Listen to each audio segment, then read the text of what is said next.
but how about it, y'all? You got the Lake Seminole Ramblins podcast.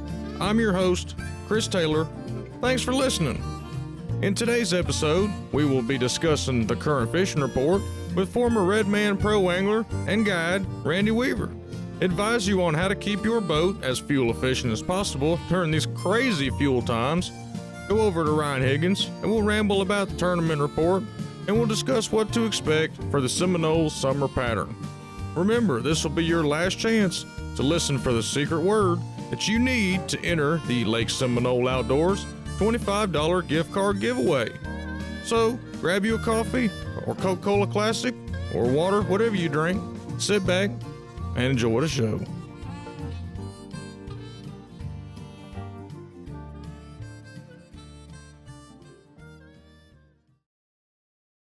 Water conditions. Flint River has its normal slight stain, 84-86. Spring Creek, there is a slight stain in some areas. Otherwise, it's clear, 85-87. Fish Pond Drain, clear, 85-87. Chattahoochee River, stained, 84-86. Water levels continue to yo-yo as the rainwater flows in downriver from the rest of the state. Peak high was 77. The low was 76.2. Water level at publication was 76.5. Does everyone know what BOAT stands for? B-O-A-T. That's bust out another 1,000. We usually joke around about this when referring to repairs. It's literally a hole in the water that you throw money into. We shouldn't be using it to talk about putting fuel in it. It's no mystery that this seemingly never-ending rise in fuel prices, it's really put a dent in our wallets. With fuel topping $5 a gallon in most places, and we're just talking about 87 octane. We're not talking about non-ethanol fuel, which could be 50 to 75 cents higher than 87 octane. It's becoming a lot harder and harder to fill up our boats and not go completely bankrupt. And see, we're freshwater guys. I'm not even talking about saltwater guys. I know if we have any saltwater guys listening, they're going to say, y'all ain't got nothing compared to what we have to fill up for. Trust me, we feel y'all's pain. We're glad we're not y'all. But coming up with topics for today's show, this one seemed like a no-brainer to me. And I feel comfortable talking with y'all about fuel and engines, as I'm formerly a automotive master technician for a domestic automotive manufacturer, as well as attending a technical college for automotive technology. So yeah, it's not boating, but the concepts and the technology are the same. So first thing, let's look at the fuel tank. This is the stored energy reserve for the entire machine. There's a limited, varying amount of energy that you can get from this tank. The variation depends on how much demand the user and the machine puts on it, environmental conditions, and the fuel level inside of the tank. So talking about the fuel tank and the fuel level, it's best practice to keep your tank as full as possible, as full as you can keep that thing at all times. Yeah, it affects your speed. Yeah, it affects your plane off time. I totally get it. But just hear me out a second. Gasoline evaporates, and it will evaporate pretty quickly, especially in a hot environment. If you want to see for yourself, go get one of these new lawnmower portable gas cans. The one that's sealed that everybody hates.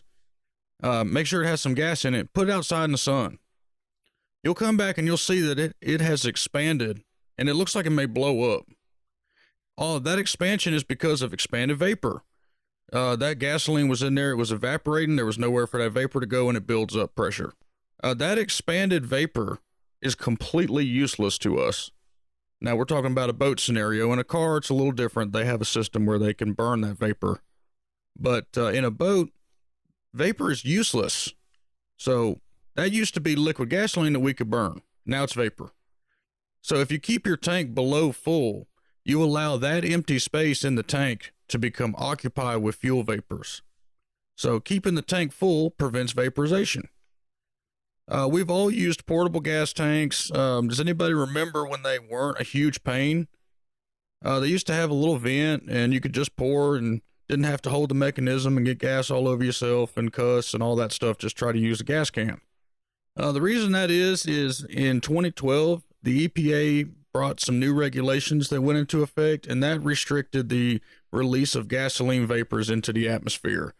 Fuel tanks, boats, power sports, basically anything that could vent fuel to the atmosphere got this restriction.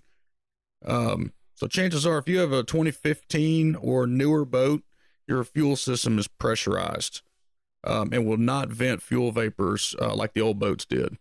So you can look at like a 80s, 90s Ranger and see on the side of the boat where there's literally a vent right next to the fuel cap. So along with these vapor restrictions came new fuel line restrictions. New marine fuel line must be U.S. Coast Guard type A115. So that specific fuel line is designed to limit the amount of permeation over time through the rubber. Of course, it's not something we could ever see. It's just microscopic and all this stuff they have to do tests and all that with. Along with this design comes the ability to handle ethanol blends up to 85%. That's E15. So it'd be 15% ethanol. Excuse me if my math's wrong. It's E15. It's a common tale. We've all probably heard it with the older boaters. Always run non-ethanol fuel. And while it is a very wise warning, it's also outdated at this point. All the older boats manufactured before the ethanol blended fuels were around, it wasn't normal manufacturing practice to worry about ethanol. So in the 80s, 90s, even early 2000s, it wasn't common practice to have ethanol in the fuel. So all of these rubber line manufacturers, fuel line manufacturers, O-ring manufacturers, gasket companies, all these, they didn't have to worry about having alcohol in their fuel. Well, now that we've transitioned to having at least 10% ethanol, a majority of the fuel that's out there, they have reformulated all of these gaskets, O-rings, et cetera, to be able to handle that. These modern lines, they can handle E15, but you should never run E15 in your boat. E10 and under, you should be all right with. Again, check your manufacturer's warranty. If you're still under warranty, make sure you follow what they say. But when you get out of warranty, you should be all right. It should negate the need for spending 50 to 75 cents more a gallon on ethanol-free fuel. Because remember, to be classified ethanol-free, it has to contain less than 10% ethanol. So true ethanol-free fuel is really, really hard to find. I've personally been running 87 octane regular pump gas for over 400 hours on my current engine, and I've had zero problems. Knock on wood there.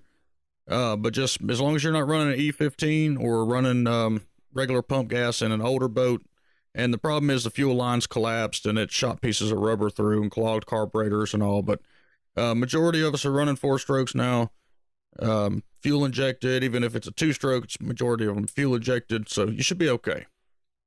Another way to ease your wallet pain is maximizing the distance that tank of fuel will provide you. So warning, we're going to get a little nerdy here. Nerd alert! But obviously, the higher your engine RPM is, the more fuel it's going to need. I don't have to tell you that. But I want to talk a little more technical about it.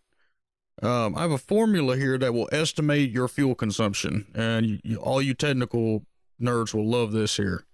But this uses 3 factors. So we're going to use specific fuel consumption. And what that is the measurement of how efficient your motor is, how efficient it is at taking chemical energy and converting it to mechanical energy.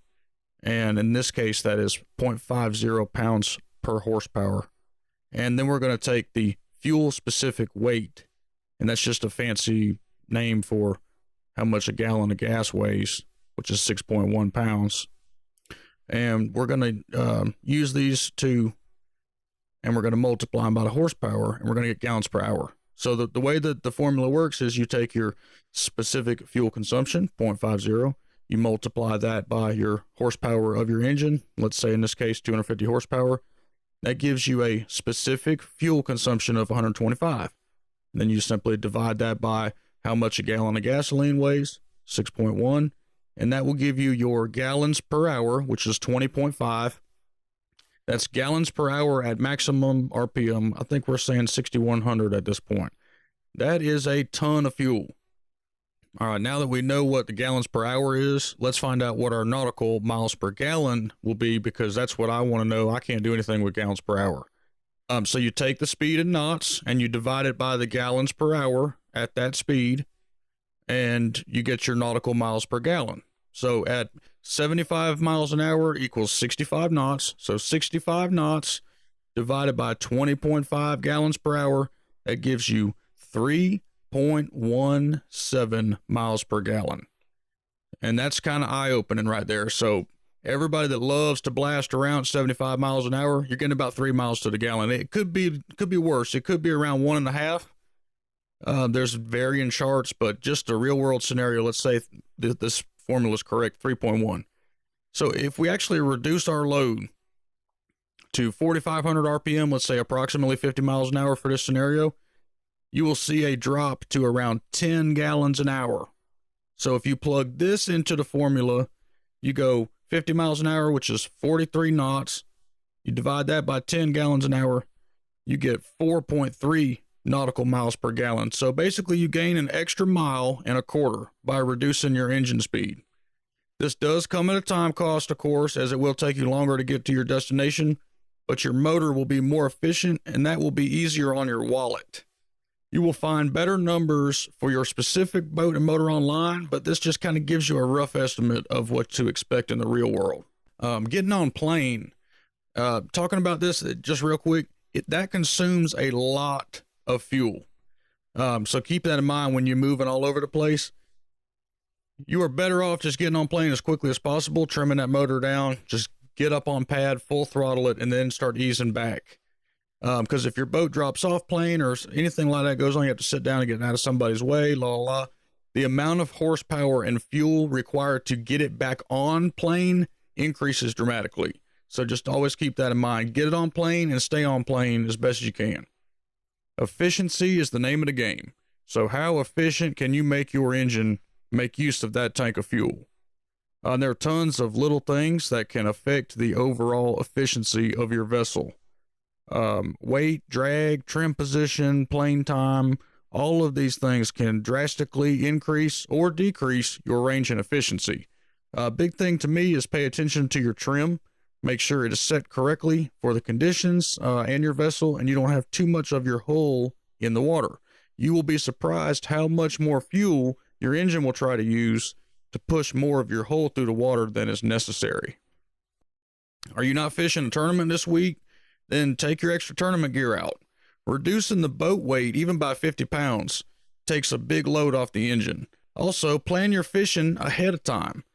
Launching at ramps close to those spots can really help you out because remember, your truck is way more fuel efficient than your boat is. Your truck don't get 3 miles to the gallon. Your boat does. So also something you don't think about, when it rains, that makes that boat really heavy. So if you have a cover, put it on there, all that extra water in the carpet and the hole, it can stay in there for days. And if you've got a bunch of foam in the hole, that can actually hold water for a long time. Sometimes it never drains out, and that can weigh up to an extra person in the boat. So make sure you try to cover your boat when at all possible. All these little things right here can add up to a huge heap of savings when it comes to your fuel. So hopefully we can make it through this gas crisis without hitting $10 a gallon for fuel, because that would be catastrophic. But until we make it out of here, just try these tips. Hopefully it will help you maximize your time on the water with one tank of fuel. Some of them seem kind of elementary, but some of them you might have been surprised at. All right, and now let's get Randy Weaver on and see what he saw this week and talk about fishing. How about it, Randy? What's up, dog? Just sitting here talking fishing. What's been going on? I lost probably 2 big fish because these hooks that we're getting are just so terrible. I can't keep a point on them. And Yep. But I'm seeing, man, everywhere I go that's got some decent grass, shad. It's just shad city. I mean, my whole graph's full of it, and there's needlefish anywhere as long as my arm to as long as my pinky, and they just everywhere. I went and when I fished the other day, I found some new hydrilla growing. It's real bright green, and the fish were, well, they weren't in it, but they were on the edge of it, and I mean they bit. I got something else puzzling me though that I can't figure out. I'm going in and on some of the ends right now, close to deep water, there's some big speckled perch sitting around, and I'll take a jig and throw it, and speckled perch will get it, and I'll hit him. And every time I bring one up to the boat, there's a bass nudging him around. I'm talking about 4.5 to 6 pound fish. They're just knocking him with their nose and stuff. They're not really grabbing him, but they're bopping on him. Huh. I pulled on a grass point the other day, and I was surprised. There was 3 different good fish that had their nose right on that speckled perch all the way to the boat. You know, I had 2 follow my spook like that to the boat. I'm talking about nose right up under it the whole way back. But they won't eat it.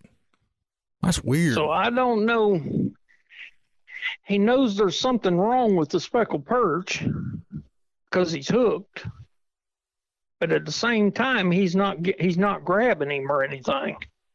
So he might get a fluke. Yeah, something that's just hanging there in front of him. Yeah, something that falls down in there and acts crazy for a minute and then just starts settling back. I caught some on that new hydrilla on top water. Yeah, I got 3 bites in the South Creek on a spook. But those fish were really glued to that grass. I mean, they were liking it, boy. I think it's the same school of fish I came across about 3 days before. And they'd moved about, I'm going to say 150 yards because I went in there where they were at. I stopped short of where they were at and I fished and nothing happened. I went right in where they were at and I got one bite. It was about a 13-inch fish. And I thought, these fish ain't here. So I looped around the backside of it and went across the ditch. And when I come up on the other side, I started fishing. I caught one. And then I caught another one that was a good distance from him. And I thought, something still ain't right. And I pulled in a little bit shallower and I hit that new grass. And when I hit that new grass, that's where they were at. Because the boat sat in one place, I caught 6 real quick. So there's a lot of fish there. That was on the Flint, I assume. Yeah. Yeah. That's what I'm seeing messing around those speckled perch when I catch them. Yeah. But I believe a Cinco or a fluke or something, I think I can catch him. I mean, you won't catch 3 of them where the 3 are at because they're not that dumb. Right. But you could catch one off of each place. It's probably, well, he'd average from 4 to 6 pounds each one of them and I know 2 or 3 places that they were setting like that last year, and I haven't went back and checked them, but I guarantee you they're sitting there again. What are the specs doing? You caught they've any? been biting. They're biting pretty good. They're sitting on the grass still. Yeah. I mean, not all of them. I see a lot of them in deep water too when I'm moving around. I'm seeing some back in the river channel even running around. Yeah, I saw some in the hooch on the river channel, about 22 foot. So they're in both places. Yeah, there was. But when you see a willow fly hatch, you can head for the grass and catch all of them you want to. Yeah. You can take a brown, take you a brown curly tail jig and put you a spot of chartreuse on his tail, and then willow flies on there, and they'll bite it twice as fast as they will one that's a shad pattern.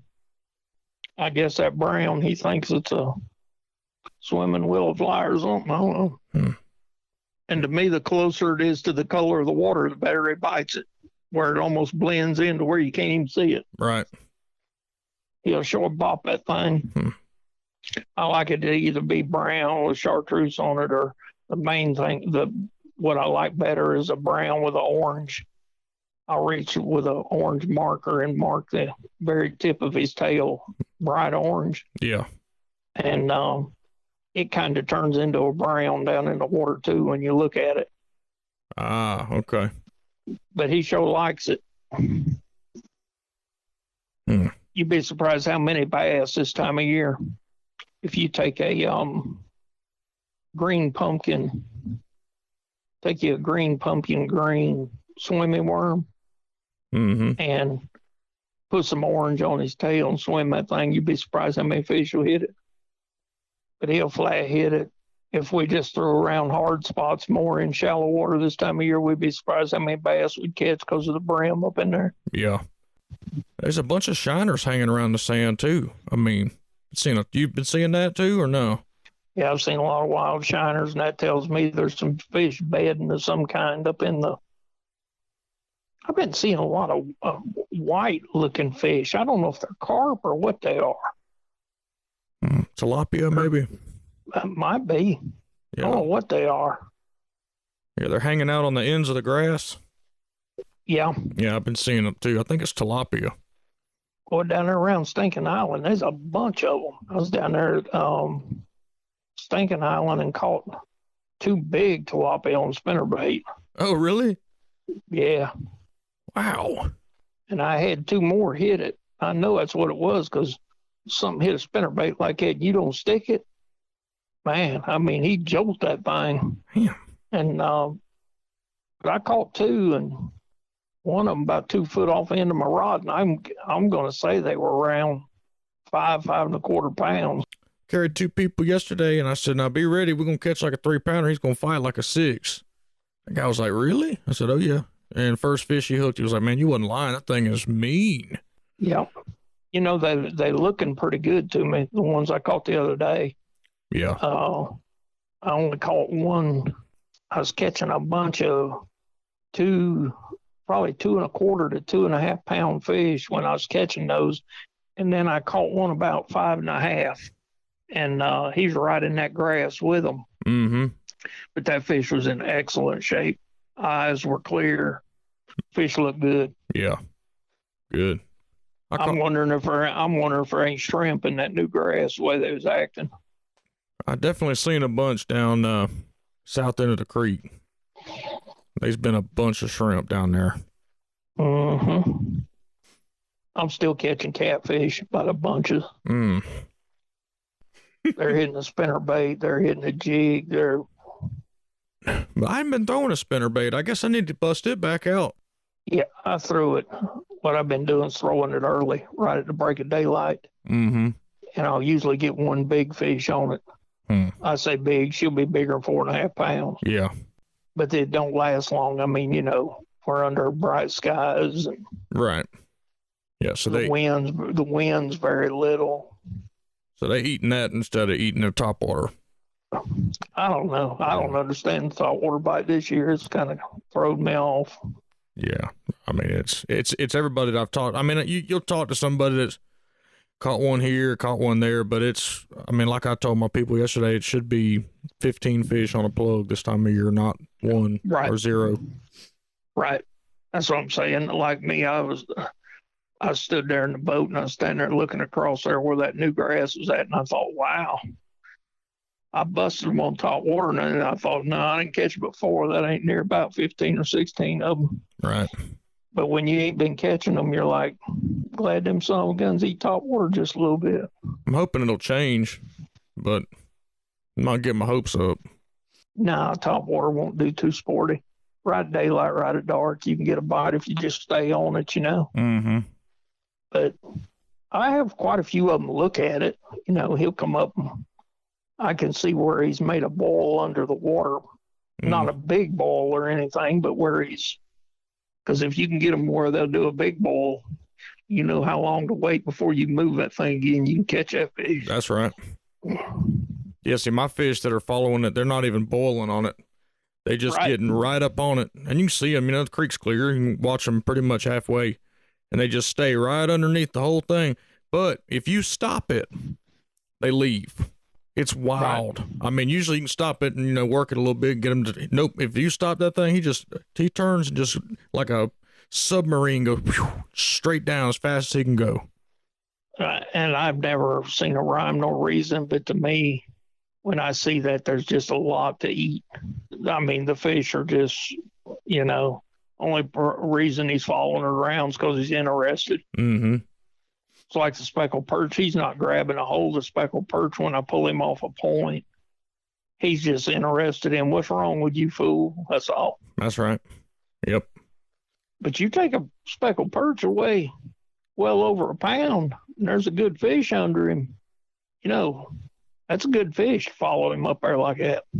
Yeah, there'll be some more of him there. Yeah. Oh yeah, I'm seeing 3 or 4 separate fish on not much of a point. I mean, every point I get on, not much of a point, and I'll see them follow them up there. Right. That's the best way to not catch your bass if you're getting ready for a tournament or something, is to pull in and take a speckled perch jig and catch one off of there and see what the activity is. Because when you hook him, you'll find out what the activity is. If there's some good bass laying in there, they'll show themselves. Oh, yeah. I never thought about that. Yeah, it's better than throwing something in there to catch him. Yeah, just float up there real easy and put your glasses on and get where you can see good, and then just take and feel around there and get that speckled perch hooked, and then just watch and see what happens. You can feel him nudging that speckled perch even when he's under the water. But then whenever you get him up there halfway close, you'll see that fish up under him. Oh, wow. Okay. A lot of times he'll push him up. You know what I mean? Like a speckled perch, our speckled perch here, they'll jump like a bass will. Mm-hmm. But he'll come up on top of the water almost on his side. And if you watch when he comes up like that, you'll see that fish pushing up under him. Oh, wow. Even at a distance, if you keep your eyes on it. Yeah. You know, really, you got to really notice what's going on. You can't just... Oh, yeah. And just, I don't know, what would be the reason that you couldn't take a big top water plug and work it across there early in the morning and a big fish wouldn't get it? I don't understand that. Catch a speckled perch and he starts pushing on him. You're like, wow, I can't believe he didn't get that plug laying out there. Yeah, it's wild. Because our water's clear. I mean, yeah, it is. That water ain't dirty enough. He don't know where it's at. And usually in clear water, man, you can catch one quicker on top water than you can anything. But some years it don't work that way. That's right. You hadn't seen nothing over, what, 5 or 6 pounds? I haven't seen one over. I think I got a 6'1". Yeah. She was either 6'1" or 6'2". I caught her on spinnerbait right at daylight.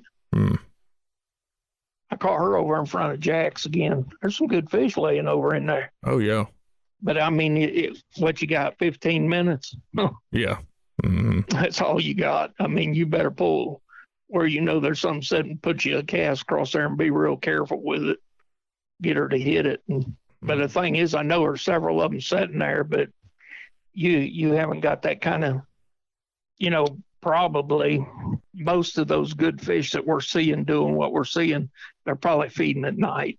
Right.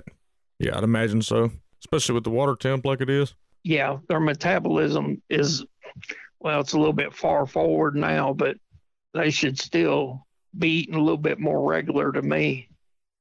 I mean, it's not like they're not eating, because now when I pick one up out of the water, she's bellied out and all. She's in good shape. But I'm not seeing the 7 and 8s that I was worried about a couple of months ago that didn't look right to me. I imagine those fish have passed on by now. People be surprised how short a fish's life really is. Right. You catch one in the 5-6 pound range and she looks bad, she's not going to be with you much longer. Yeah, I mean, it is wild out here. I mean, yeah, she's going down quick. She, like a deer, he breaks his leg, he's in trouble. I'm going to get off here and go in there and get me some drink. Yeah, well, I've been sitting out here on the porch. Yeah, I appreciate you giving me some info. Yeah, man.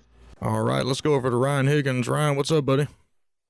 Hey, man, how you doing today, Chris? Oh, I can't complain. Won't do no good anyway. Don't nobody want to listen.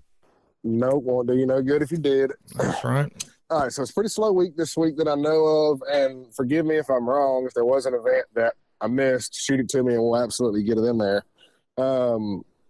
The Tuesday nighter was on the bye week this week, so they didn't have the official trail. They did throw a Tuesday nighter, and the local hammers Clint and Bowen won it again with a little over 14 pounds on 3 fish. And then the Thursday nighter, Bo and Brian Parker won it with like 12-8 with 3 fish. Stokes and Sam got second place with like 11-7. And Blake Daltrey and his partner Nathan had 1163 with a 6-pound big fish in there. So, I mean, they're pretty decent weights for the first river tournament for the year. And that's the Seminole Sticks, a fish out of Bainbridge on Thursday. There was a trail over on Eufaula yesterday. The nighttime event over there. This isn't on Seminole, but it's kind of local news. Eufaula's been fishing a little slow this year. It finally showed back out this weekend and took 5 fish that weighed 27 pounds to win the night event last night. Wow. And fifth place was still like 22 pounds. So that's the Eufaula of old. It's been fishing pretty poor all year. But that's more like what people expect for June on Lake Eufaula, Lake Seminole kind of weights. So that was a pretty good show out. Fish must have been pretty good. You got the full moon coming up this week, and it's everything tomorrow. should start. Yeah, that's right. Everything should start bumping along pretty good. Don't forget, in 2 weeks now, June 18th, we got Jason Davis's memorial event out of the boat basin. Hosted with the CRPTs. It's their normal event as well, but it is an open event. Anybody can fish it. All money raised is going to benefit the family, and there will be great prizes given out. Like we gave out a fishing trip, a night at the lake house, and then I've got some gift cards from work here that I'm giving out, $200 gift cards that can be used for gas, groceries, whatever you want. There's a bunch of stuff going to be given away on there on that event. So that'll be a good one. It's out of Bainbridge, $60. I believe I saw they're going to have food. Don't quote me on that, but I'm pretty sure that I saw it was mentioned they will have food at weigh-in. That's out of the Bainbridge Boat Basin. The same day, they're a little conflicting, but I talked to Brad, and you just can't move trails around. There's so many that go on this lake, can't really move dates around too much. The west side is going out of Big Jim's the same day, June 18th. That's the standard monthly west side. That one, I'm going to go ahead and put my money down and say 18 pounds on 3 fish. Yeah. Oh, yeah. 18 pounds on 3 fish. The way that lake's been fishing right now, they're going to be 4 days after the full moon. You better bring your big boy pants. Yeah. It's going to take a sack. And I bet it'll be an 8-pound big fish. Yeah, the lake's been a big fish factory for the past, man, really since February. I mean, it's been crazy the amount of big fish It's been a good year. Yeah. Yep. There was a slow week here and there. It's always going to happen. But as a whole, I mean, she's been showing out this year. She's doing good. On another note, I did get confirmation the drip system has gone into effect on Spring Creek. Actually, it's been a while now. They ran it for about a week, and they cut it off, and they're supposed to monitor it for 6 months. So pay attention to the creek. We're super curious as far as what you see, what you have noticed on the creek, how the fishing's been. The fishing's up good on the creek right now. But we really want to keep up with this and see how it's going to go, because this was a big deal back in the early 2000s when it happened the first time. I've heard they're managing it a little different this time. They ran a bigger drip. They're not running it continuously. We want to know what your experience is with this whenever you see it. No secondhand information. No, my Uncle Bob told me that Cousin Jeff saw it and there was dead fish by it. Firsthand experience, we want to know so we can keep up with this. Good, bad, ugly, whatever it is. It may be the best thing that's ever happened to Seminole. I'm very, very nervous because I've seen what it did when I was young to the duck hunting and to the bass fishing there when we owned the sporting goods store. So it is in effect. Let's keep our eye out now and see what goes on, good, bad, or indifferent with it. I figured that it was going on. We come over Spring Creek Bridge. I guess what was last time we talked about this? Maybe a month ago, maybe 2 weeks after we talked about it. We drove over Spring Creek Bridge, and I'd noticed all the, you notice the sawgrass and the hyacinths and stuff all around. Was that Decatur Lake up there? It's all dying. Yep. So I figured it was still going on. I mean, we just get so many conflicting, like Ryan said, secondhand. It's on, it's off, it's not there. Some it's there. Someone knocked it down. It's not, so, yep, sounds like it's on. So we'll see what happens with that. Maybe, I don't know, maybe it is going to do good.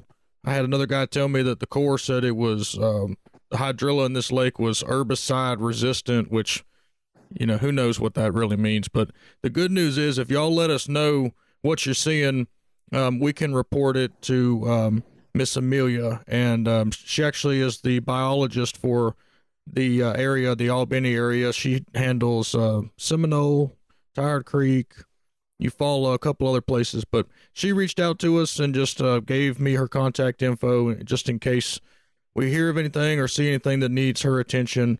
And she is separate from the Corps. She doesn't handle any of the grass spraying or any of that stuff that's going on, but she did tell me that they've been working pretty hard at Eufaula to try to rebound the fishery. And based on your report here a few minutes ago, it sounds like it's finally starting to rebound a little bit. But I definitely was happy to hear from her. That way we can relay what we're seeing about the drip, if anything's going on with the fish.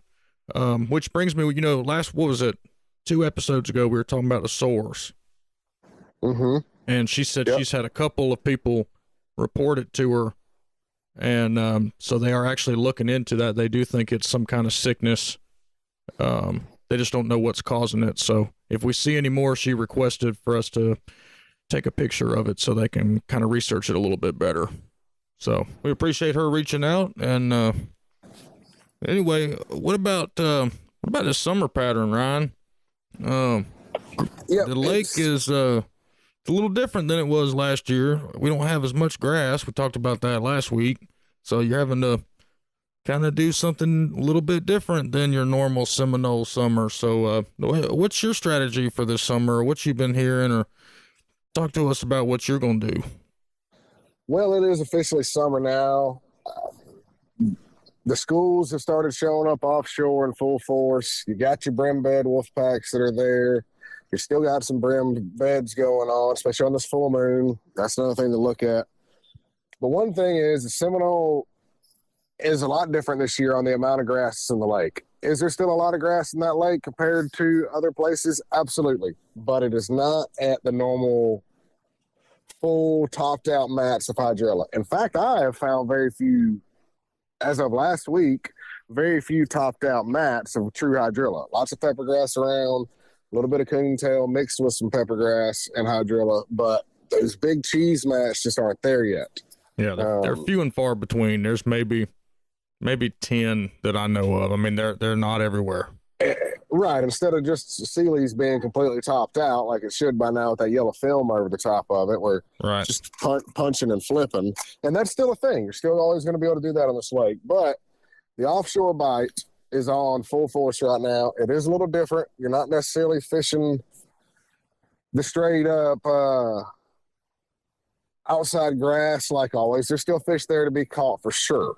But there's a lot of these ledges offshore, anywhere from 8 foot down to 28 foot of water, 35 foot of water in very few places. Some over on the hooch hit that deep. But the ledges are going on. That means your big crankbaits, your hair jigs, for the guys who have the patience for it, the drop shots, the big standard jigs, 1/2 ounce, 3/4 ounce jigs drilled on the bottom, 10-inch worms, 12-inch worms. It's that time of year. And with a lot of the places that I normally fish, they don't have the grass so far. And it's taking a little bit of adjusting for me. I'm used to be in the grass bed being there when I pull up, and it's not there, or it's very small compared to what it is normally. So the shell bars, that's the next thing on my radars. I'll use my graphs. I'm lucky enough to where I've got some side view. If you got some decent graphs, you can find those shell bars. And now, they're not just going to pop up and say shell bar on there. You got to know that it's like a hard patch of bottom on your graph. You're going to have to differentiate the two. But those fish will sit up on those shell bars on those tops of those ledges, on the flats right off the ledges, and then even on some of the hard sand drains that come down from like where the creek will come in on a flat, or the river channel will come up and have a little swing that comes off it. Those fish will sit on that hard sand too. A lot of people in Seminole don't realize that you don't have to have grass to catch them. You can catch them on that sand. They'll get there. And a lot of times when you catch them down there, their bellies will be, or they're on the shells, their bellies will be red. And they've just been laying down there. They'll spit up muscles in your live well or something like that. It's pretty obvious once you get them up what the deal is. But like I said, there's big crankbaits, Carolina rig. That's how you can catch those fish. Carolina rig on a shell bar has won a lot of money on this lake. It's as good as it's going to be. The neat thing about offshore is if you can find a school of fish, you can pull up on them. They're either going to eat or they're not. And I know that sounds contradicting and, well, duh, dummy. Yeah, they're either going to eat or they're not.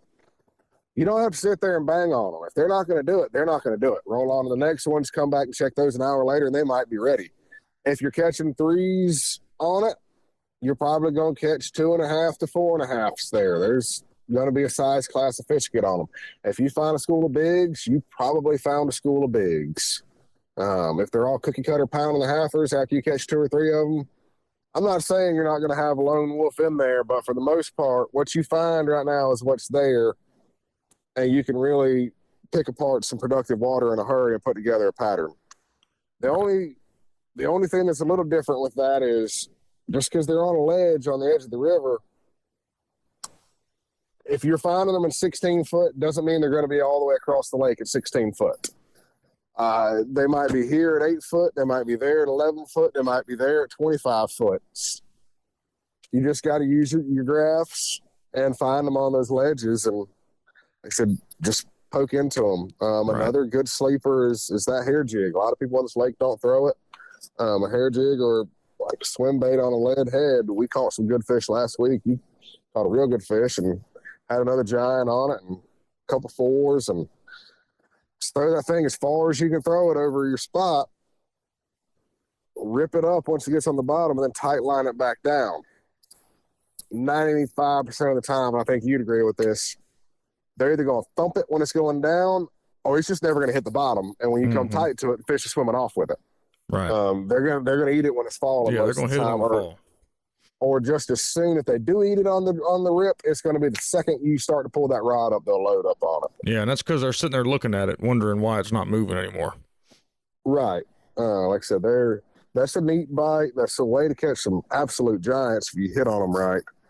A big worm's never a bad idea, but it's the summer. Don't forget about those offshore fish. I know a lot of us are doing it.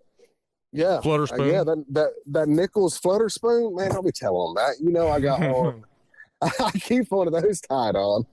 That Nichols flutter spoon's a bad dude on this lake. But that's just one of the things I do is I like to offshore fish. The guy that showed me how to fish this lake, he fished the river ledges.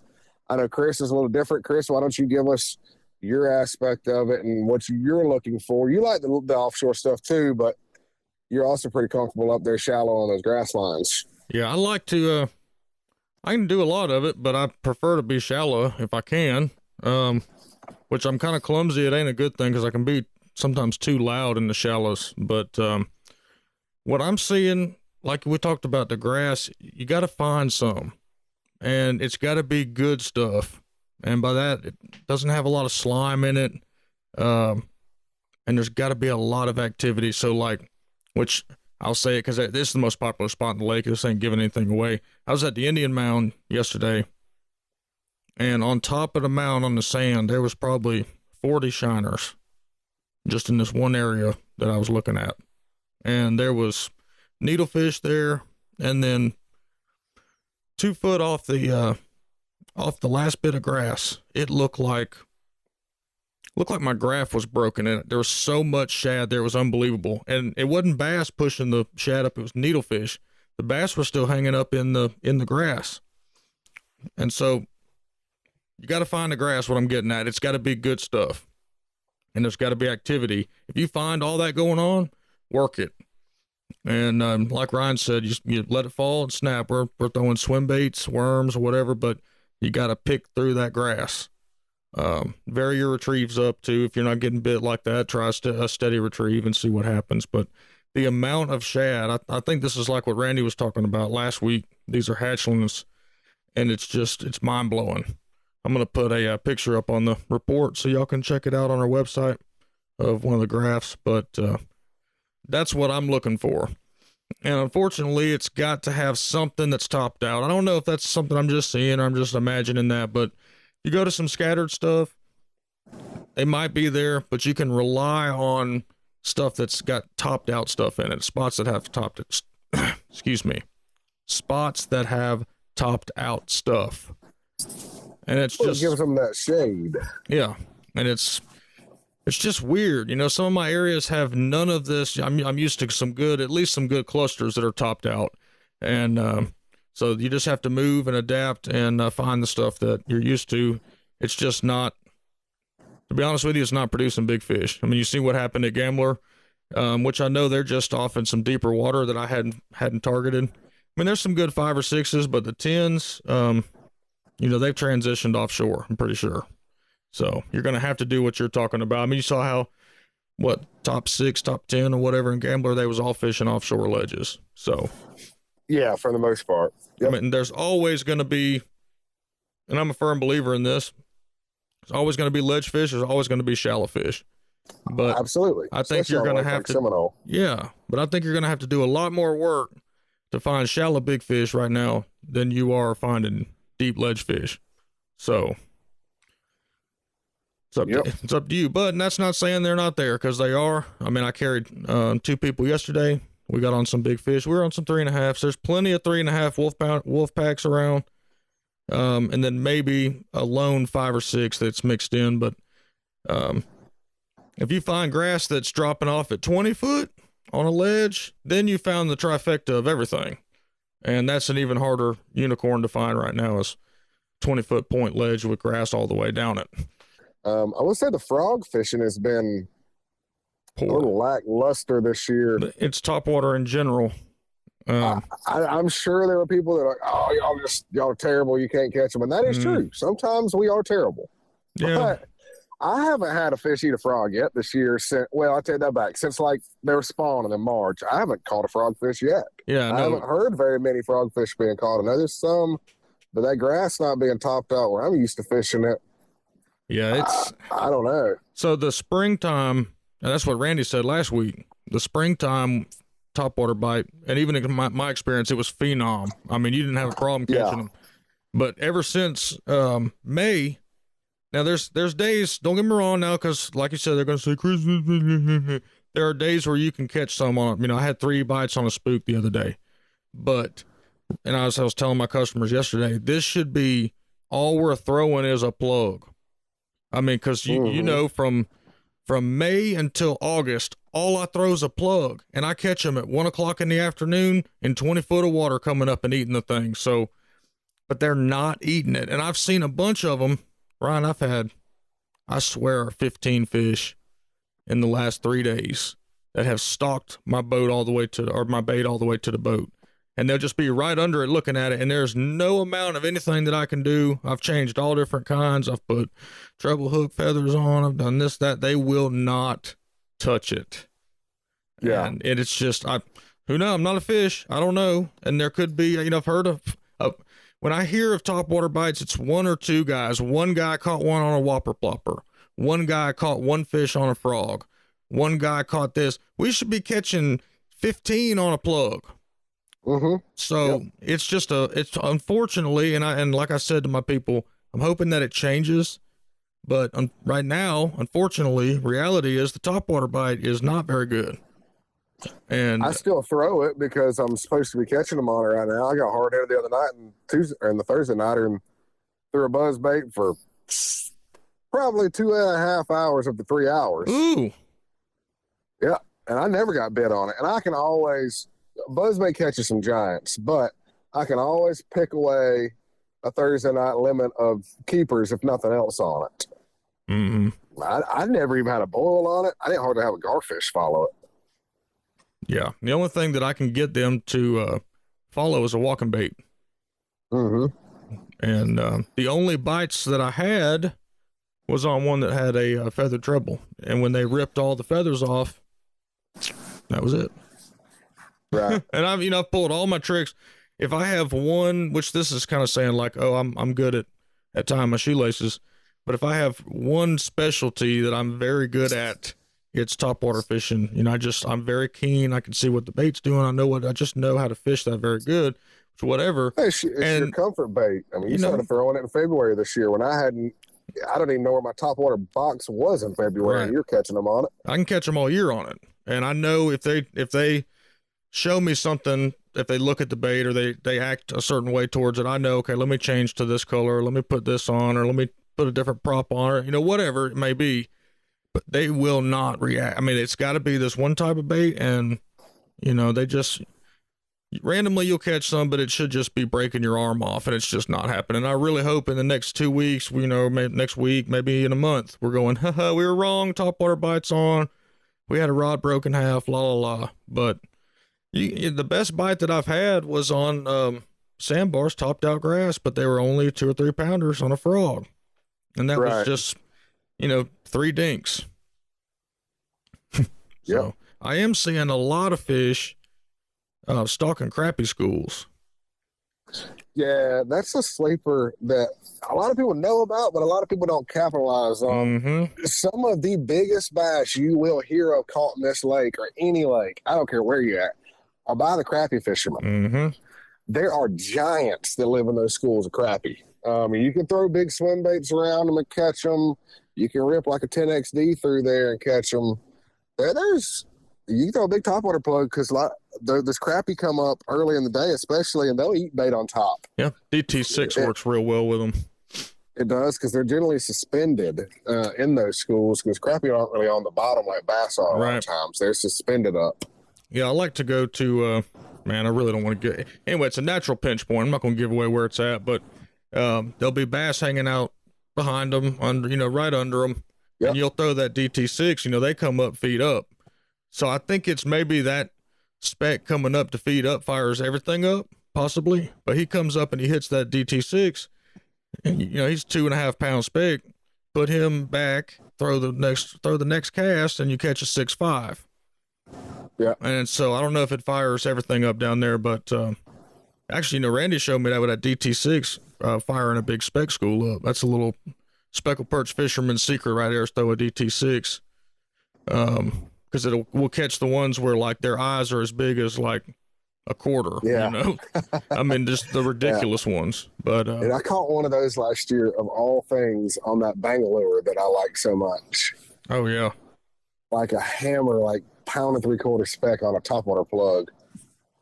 Oh yeah, I had a customer catch it was 1.9 on the scale, 1.89, something like that, on a spinnerbait on that Nicholas. Mm-hmm. The Nicholas catches everything. Oh yeah, from catfish to both, anything that swims in that lake. Needlefish have ate it. A bunch of stuff eats that thing. Yeah, but yeah, that's pretty much the summer rundown. The June, it'll get a little different. July and August, now that's a different ballpark. You can still catch them on the stuff offshore, but a lot of those big fish will move back shallow then. Yeah, they'll become resident. We'll get into that then, but we just kind of wanted to give you a little rundown on what we're looking at this year, with a little bit of different changes and subtleties in the lake that aren't normally there as far as our vegetation goes. I got a text from Mr. Don over at Addie's. Now, y'all know we talked about Addie's a bunch. This was Jack Wingate's Lunker Lodge. It is now Addie's, and these fine folks have taken it over and really turned it around. It's a really nice place now. And he reached out last week and donated a $50 Lord have mercy. dinner for 2. That's right.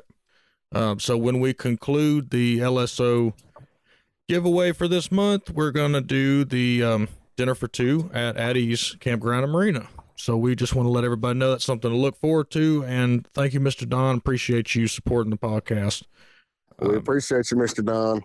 But Ryan, as always, thank you. And we'll see what happens next week. All right. Yeah, buddy. Sounds good. I'll talk to you soon. And listen, y'all don't forget, go get registered for that gift card from Lake Seminole Outdoors. And we'll let him lead us right in. This is the last day of the Lake Seminole Outdoors. Give it away. Just give it away. Just give it away. Y'all, if you have not entered for the $25 LSO gift card giveaway, this will be your final chance to hear the secret word, which is Seminole. So head over to SeminoleFishingReports.com and enter on the giveaway form at the bottom of the page. The giveaway will be done on Wednesday, June 15th, 2022. You have to like our Facebook page, Lake Seminole Ramblins, and Lake Seminole Outdoors' Facebook page to be qualified to enter this. So go ahead, hurry up, and then next month we will do At Ease. We'll do their giveaway. You've been listening to the Lake Seminole Ramblins podcast. I'm your host, Chris Taylor. Y'all, we really appreciate you listening. You know we're on every major podcast outlet that just about there is, so we'd really appreciate you just hopping over to your favorite one and hitting subscribe, maybe giving us a 5-star review. How about a positive comment? That'd be cool. Maybe hop over to YouTube, hit subscribe, or go to Instagram and hit follow, or Facebook and hit like, or y'all know this is all crazy with all this social media stuff, but we really appreciate you giving us some kind of like or plus or whatever it is nowadays. But either way, if you'd like to go catch some big fish, we'd love to take you fishing. SeminoleGuideService.com. Big fish are eaten. It takes a little bit of work, but we can get it done for you. And guys, thanks for listening. Tune in next week.